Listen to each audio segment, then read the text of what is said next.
السلام عليكم ورحمة الله وبركاته. أهلا بحضراتكم من جديد.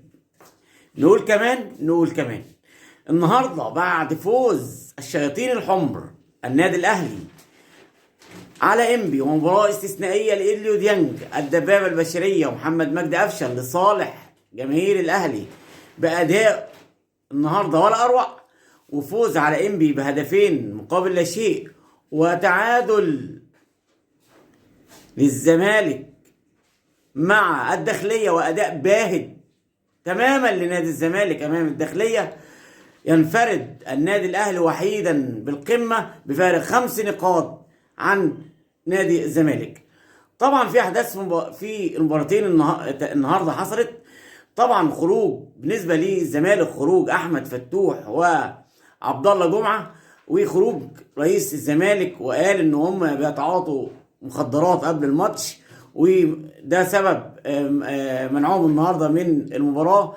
لكن خرج احمد فتوح علينا في وسائل الاعلام وقال ان هو بلغ مسؤولين نادي الزمالك ان هو هيكون في انتقالات نادي الاهلي القادمه في يناير اللي احنا فيه، ويكون ضمن صفوف النادي الاهلي. هل دي اخبار حقيقيه او مش حقيقيه؟ ده هيبان في الساعات القليله القادمه إن كان أحمد فتوح بالفعل في الأهلي أم في الزمالك.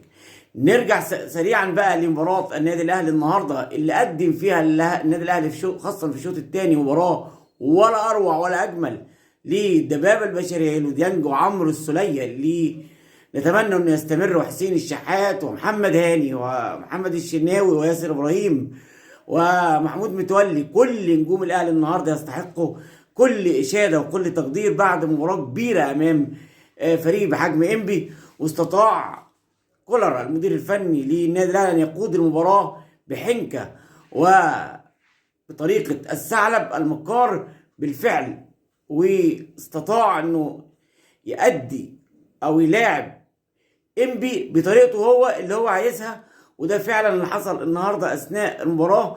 واستطاع النادي الأهلي في الشوط الثاني ان هو يمتلك زمام امور إنبي تماما عن طريق الجناحين سواء علي معلول او حسين الشحات، وانطلاقات من الجانبين مع العمق من وسط الملعب مع إليو ديانج وعمرو السولية، ويدوا المجال لمحمد مجدي قفشة او محمد شريف اللي كان النهارده للاسف برضه غير موفق. لكن محمد مجدي قفشه النهارده وإليو ديانج استطاعوا ان يحرزوا هدفين للنادي الاهلي وينفرد زي ما قلت لحضراتكم بالقمه بفارق 5